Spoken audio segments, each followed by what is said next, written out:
नमस्कार बच्चों, HS academy में आपका स्वागत है। आज हम बात कर रहे हैं हिंदी की सीरीज में विराम चिन्ह।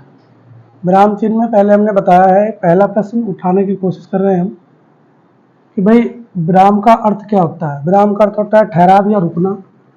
दूसरा प्रश्न हो सकता है संख्या कितनी होती है चिन्हों की। विराम चिन्ह जो होते हैं उनकी संख्या कितनी होती है, उनकी संख्या होती है 20।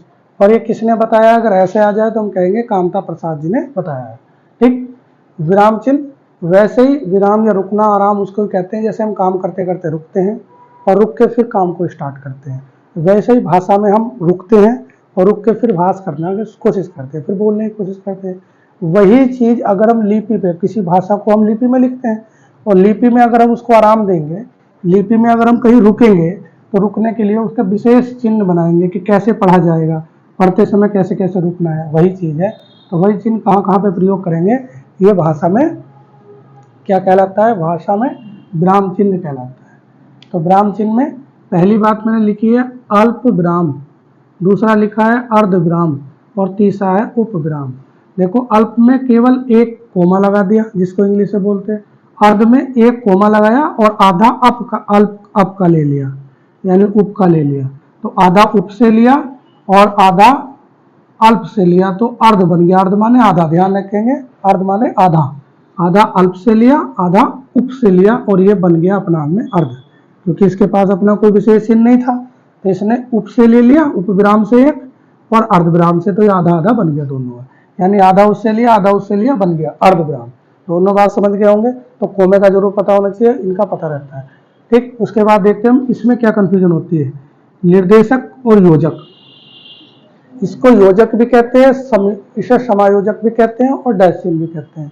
उसको हम क्या कहते हैं, डैश भी बोलते हैं, डैश। तो डैश का मतलब भी होता है, इंग्लिश में इसको डैश बोलते हैं। डैश में और निर्देशक चिन्ह में अंतर समझ लो क्या होता है। निर्देशक चिन्ह हमेशा बड़ा होता है और डैश या योजक चिन्ह हमेशा छोटा होता है। जैसे राजा और रानी, अगर हम लिखे राजा या रात दिन लिख लें, रात दिन, तो इसमें किस चीज का प्रयोग हो रहा है, इसमें प्रयोग हो रहा है भाई डैश का। और निर्देशक का मतलब जैसे हम किसी चीज में निर्देश करते हैं तो उसके हम चिन्ह को बड़ा लगाते हैं, दोनों में अंतर यही है। अच्छा, अगर निर्देशक में मैं यहाँ पे दो बिंदु लगा दूं, दो बिंदु लगा दूं तो क्या बन जाएगा, वो लगाने पहले हैं, पहले दो बिंदु लगाए फिर निर्देशक चिन्ह को लगा दें तो वो क्या बन जाएगा, वो बन जाता है विवरण चिन्ह। क्या बन जाता है, विवरण की चीज का हमें विवरण देना होता है तो हम क्या करते हैं, उस दिशा में हम और आगे हम विवरण करना शुरू कर देते हैं। ठीक, उसके बाद होता है उद्धरण।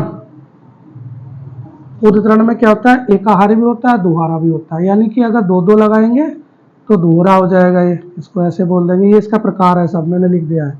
तो इसके बाद या एक एक लगाएंगे तो एकाहारी हो जाएगा। ध्यान रखने की बात इसमें क्या है, हम जनरली ऐसे करके लगा देते हैं लेकिन ऐसे नहीं लगता, वो उद्धरण होता है सेम टू सेम कोई चीज़ लिखने के लिए। इसमें लिखा नहीं मैंने। उद्धरण क्या होता है, सेम चीज़ें लिखनी। जैसे हम श्री लिखते आ रहे हैं तो हम श्री को क्या कर दें, श्री को और ना लिखें, बस एक जगह लिखें फिर उसके नीचे लगाते हैं, उसको बोलते हैं उद्धरण, उसको बोलते हैं अवतरण चिन्ह और इसको बोलते हैं उद्धरण चिन्ह। ठीक है, तो ये दो प्रकार के हो सकते हैं, एकाहारी और एक दोहारी यानी दोहरा। यानी दो दो लगा रहे हैं दोहरा और एक एक लगा रहे हैं एकाहारा। उसके बाद लाघव चिन्ह देख लें।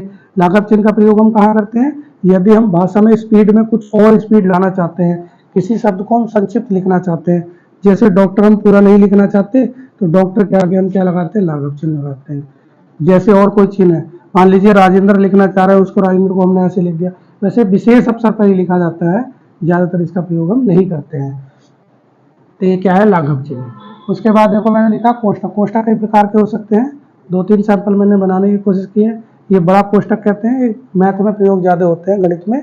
उसके बाद इसको बड़ा कोष्ठक, वो छोटा है और एक मझला भी है।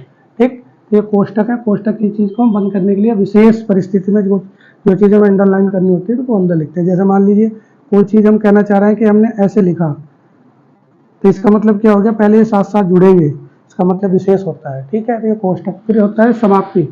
जब हम कोई किताब लिखते हैं, कोई लेसन पढ़ते हैं तो अच्छी किताबों में अगर आप अभी भी खोल के देखेंगे जहाँ पढ़ते हैं तो नेक्स्ट किताब पूरी पलटने के बाद अगर हम देखेंगे तो अंत में इस प्रकार के चिन्ह आपको जरूर देखने को मिलेंगे। या तो 3 जीरो के टाइप में बन रहा हो, या एक जीरो बन रहा हो बाद में ऐसे प्लस लग रहा हो, या 3 क्रॉस के निशान बन रहा हो, इसका मतलब क्या है? इससे आगे अब मैंने कुछ नहीं लिखा है, मैंने अंतिम बिंदु कर दिया। फिर अगर मेरे बाद कोई लिख रहा है तो वो कुछ और है, यानी कि मैंने कहाँ तक किताब को समाप्त किया है। तो किताब में या किसी चैप्टर का समाप्ति सूचक होता है। कई बार चैप्टर में भी समाप्ति हो सकता है, कई बार किताब का समाप्ति। किताब में तो अक्सर लगा मिलेगा, आप अगर देखेंगे तो आप चेक कर सकते हैं। यह है विस्मय आदिबोधक चिन्ह। विस्मय आदिबोधक में क्या होता है? पूर्ण विराम लगा होता है और पूर्ण विराम के नीचे एक बिंदु लगा देते हैं। ये क्या बन जाता है? विस्मय आदिक।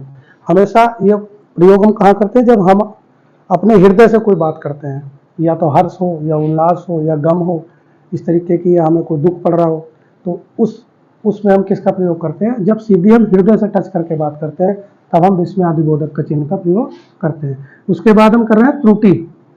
त्रुटि चिन्ह पहले भी प्रश्न आ चुका है।